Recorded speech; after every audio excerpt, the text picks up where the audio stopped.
Willkommen ihr Lieben zum dritten Teil meines Fräsenbaus. In diesem Video sage ich was zur Aufspannung und welche Fehler man dabei vermeiden sollte. Danach gehe ich nochmal auf die Höhen der Funktionsflächen ein. Die Höhen der Funktionsflächen müssen ja zueinander passen. Und danach zeige ich euch noch, wie ich eigentlich letztendlich die Funktionsflächen gefräst habe. Viel Spaß bei diesem Video. Beim Aufspannen muss man unbedingt vermeiden, dass sich das Maschinenbett verspannt. Was bringt's, wenn ihr eine schöne Fläche fräst und sich dann das Maschinenbett nach dem Lösen der Spannpratzen wirft? Für eine saubere Aufspannung muss man sich einfach Zeit nehmen. Da die Grundplatte der Holzform gefräst wurde, sind die Einlegeteile, auf denen das Maschinenbett aufliegt, schon fast genau in einer Ebene. Das Maschinenbett habe ich auf 4 Leisten gelegt. Man muss vor dem Spannen prüfen, ob das Maschinenbett auf allen Leisten aufliegt.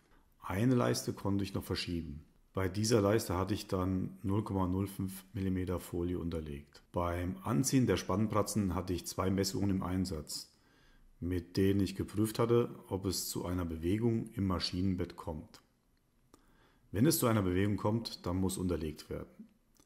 Dafür eignet sich Metallfolie, die ich in den Stärken 0,05 mm, 0,03 und 0,01 mm eingesetzt habe.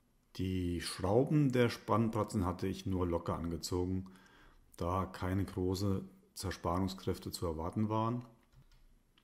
Von der höchsten Stelle des Alus hatte ich 0,5 mm zugestellt und damit konnte ich alle Fußleisten planen.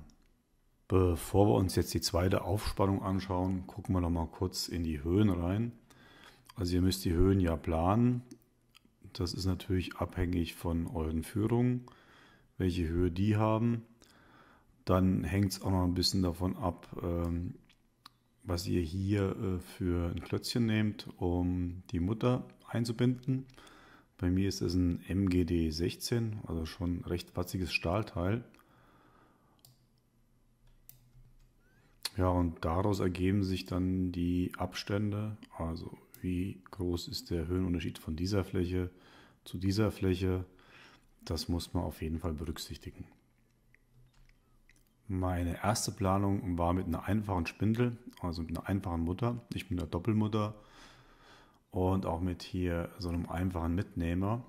Und wenn man jetzt mal genauer reinguckt, das ist jetzt schon eine Änderung. Also ich bin dann umgestiegen auf Doppelmutter. Und bei dieser Doppelmutter mit diesem MGD 16 haben die Höhen nicht mehr ganz gestimmt. Und wenn man genau hier oben reinschaut, sieht man, da ist jetzt ein Zwischenstück und das ist ein kleines Blech von 1 mm Stärke. Das musste ich da einbauen, weil die Höhenunterschiede einfach anders waren von diesem Klotz zu dem Klotz, der bei der einfachen Kugelumlaufspindel dabei war. Hier seht ihr jetzt mal die Maße bei meiner Maschine sind. Die Stützweite ist 170 mm, die sollte man ja möglichst groß wählen. Und jetzt gehen wir nochmal auf die Funktionsflächen ein. Also hier unten auf dieser Fläche steht das BK oder das BF-Lager auf. Und von da aus muss man dann planen. Bis zur Mitte des Lagers sind es 25 mm.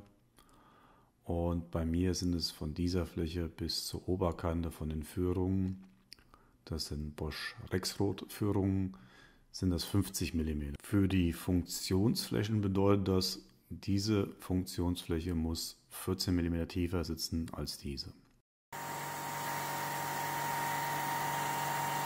Auch beim Aufspannen der zweiten Seite muss man natürlich wieder aufpassen, dass man das Maschinenbett nicht verspannt.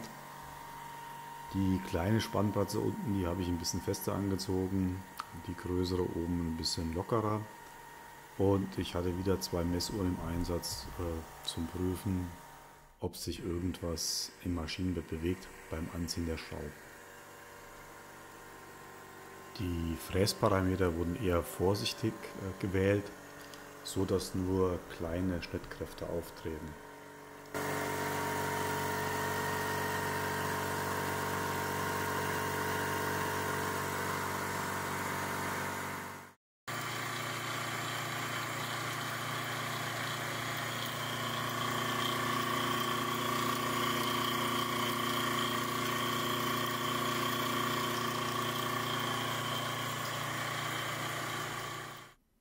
Hier seht ihr nun das fertig bearbeitete Maschinenbett. Gehen wir vielleicht die einzelnen Teile nochmal durch. Diese Aluplatte nimmt die Lager auf. Hier vorne das Festlager, hinten das Loslager. Diese Bohrungen, die hier so ein bisschen aus der Reihe tanzen, das sind noch Bohrungen, die hatte ich verwendet in der Form, also um die Aluplatten in der Holzform zu fixieren. Die haben aber keine Bedeutung. Diese Leisten sind ja dann da für die Führung. Die Führungen werden aufgeschraubt. Es gibt diese Anschlagkanten. An diese Anschlagkanten werden die Führungen gedrückt und dann mit diesen Schrauben befestigt. Sollte ich nochmal eine Fräse bauen, würde ich hier noch was vorsehen, um die Führung später hier gegenzudrücken. Das sind 25 mm Führungen und da muss man schon ganz schön drücken, um die hier an den Anschlag ranzubekommen. Alex CNC hat dann eine recht einfache Lösung. Der hat hier einfach Gewinde reingemacht und hat in diese Gewinde Schrauben mit einem 90-Grad-Kopf gemacht und dann dazwischen zwischen die Führung und die Schraube einen Schweißdraht gelegt und konnte so über diesen Schweißdraht die Führung hier anpressen. Das hier sind die Ausfräsungen für die Portalständer. Die habe ich 500stel breiter gefräst, als der Portalständer selbst ist. Dann gibt es noch Flächen zum Ausrichten. Das sieht man jetzt in dem Bild nicht ganz so gut. Vielleicht kann man es hier erkennen. Also auf der Innenseite ist eine Fläche gefräst worden, genauso auf der Innenseite. Auf dieser Kopfseite und hinten wurden auch überall Flächen gefräst, damit man die eventuell später nutzen kann zum Ausrichten. Da alles in einer Aufspannung gefräst wurde, stimmen die Flächen jetzt natürlich exakt zueinander. Dadurch wird das Außenrichten natürlich deutlich einfacher als bei einer Portalfräse aus Aluprofilen. Bei den Aluprofilen ist ja erstmal alles krumm und schief und man hat gar keine richtige Bezugsebene. Wir haben jetzt also ein Maschinenbett, bei dem alle Flächen zueinander passen, das eine hohe Steifigkeit hat und extrem schwingungsdämpfend wirkt. Ich denke, das ist eine gute Grundlage, um darauf aufzubauen. Und das werde ich dann im nächsten Teil machen, im Teil 4.